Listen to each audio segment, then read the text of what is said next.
Hi friends, welcome to my channel. ఈ video వెళ్ళకంటే ముందు please like చేయండి, షేర్ చేయండి, సబ్స్క్రైబ్ చేసుకొని ఛానల్ని. ఈరోజు మన వీడియో ఏంటిదంటే మహబూబ్నగర్ జిల్లా గురించి చెప్పబోతున్నాను. మహబూబ్నగర్ జిల్లాని పాలమూరు జిల్లాగా కూడా అంటారు. దీనిలో జిల్లాల పునర్విభజనలో భాగంగా ప్రస్తుతానికైతే 17 మండలాలు ఉన్నాయి. ఒకటే రెవెన్యూ డివిజన్గా ఉంది. ఇక్కడ సుమారు 316 రెవెన్యూ గ్రామాలు ఉన్నాయి. ఇక్కడ 3 మున్సిపాలిటీలు ఉన్నాయి. ఒకటి మహబూబ్ నగర్, 2 బల్లంపల్లి, 3 వచ్చేసి జడ్చర్ల మున్సిపాలిటీలుగా ఉన్నాయి. ఈ జిల్లాలో ఒక స్పెషాలిటీ ఏంటిదంటే రంగారెడ్డి జిల్లా నుంచి ఒక మండలం అయిన గాండేడ్ మండలం అనేది మహబూబ్నగర్ జిల్లాలో కలపడం జరిగింది. ఈ జిల్లాలో ప్రస్తుతానికి చూడవలసిన ప్రదేశాలు ఒకటి వచ్చేసి ఏంటంటే జిల్లా కేంద్రంలోని 100 సంవత్సరాల కింద పిల్లల మర్రి అనేది ఈ జిల్లాకు ఎంతో ప్రసిద్ధి చెందిందని చెప్పవచ్చు.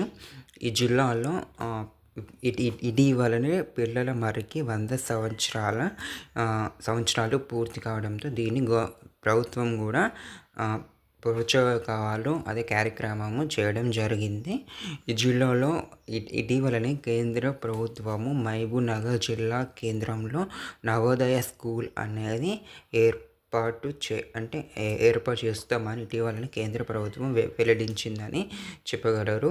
ఈ జిల్లాలో పెద్ద ప్రాజెక్ట్ అయిన రంగారెడ్డి పాలమూరు అనే ప్రాజెక్ట్ అనేది ఈ జిల్లాలోనే ఎక్కువ శాతంగా ఉంటుంది.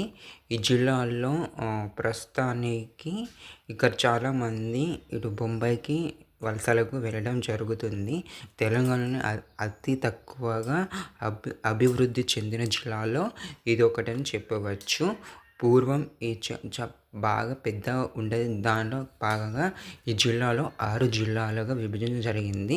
తెలంగాణలోనే అధికంగా జిల్లా పునర్విభజన చేయడం జరిగింది. ఈ జిల్లాలోనే పూర్వం మహబూబ్నగర్ నుంచి 5 జిల్లాలుగా ఏర్పాటు చేయడం జరిగింది.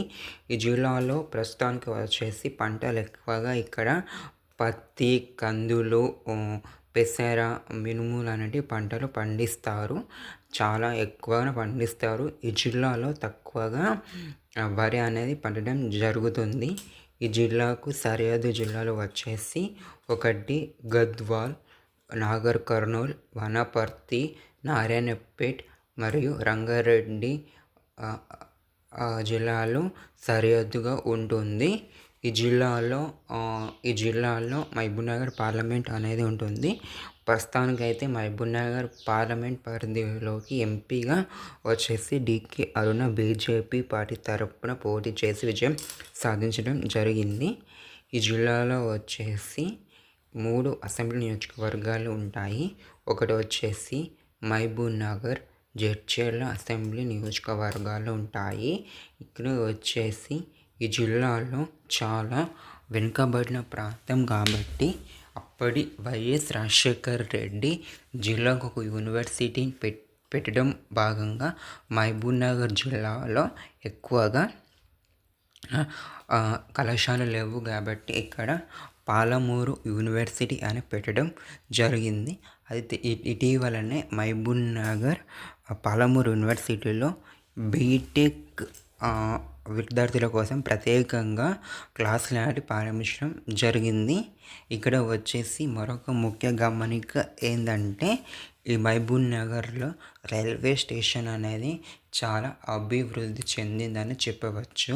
ఎందుకంటే ఇటు మహబూబ్నగర్ హైదరాబాద్ నుంచి బెంగళూరు వెళ్ళే ట్రైన్లు మహబూబ్నగర్ మీదుగానే వెళ్తాయి. మహబూబ్నగర్ రైల్వే స్టేషన్ అనేది హైదరాబాద్ జోన్ పరిధిలోకి వస్తుంది. సౌత్ సెంట్రల్ రైల్వే పరిధిలోకి వస్తుంది. ఇక్కడ వచ్చేసి 2 బస్ డిపోలు, ఒకటి జడ్చర్ల మరియు ఒకటి మహబూబ్నగర్ బస్ డిపోలు ఉన్నాయి. ఇక్కడ రైల్వే స్టేషన్ కూడా చాలా పెద్దది. ఇక్కడ ప్రత్యేకంగా ఎన్నో ట్రైన్లు ఎక్కడం దిగడం జరుగుతుంది. ఇక్కడ ఎక్కువ ప్రజలు డెవలప్మెంట్కి చాలా దూరంగా ఉంటారు. ఇక్కడ ఎక్కువ మంది ఇటు బొంబాయి ప్రాంతాలకు వెళ్ళడం జరుగుతుంది అని చెప్పవచ్చు. ఈ జిల్లా తెలంగాణలో ఆర్థికంగా బ్యాక్వర్డ్ డిస్ట్రిక్ట్గా మహబూబ్ నగర్ జిల్లాని చెప్పవచ్చు.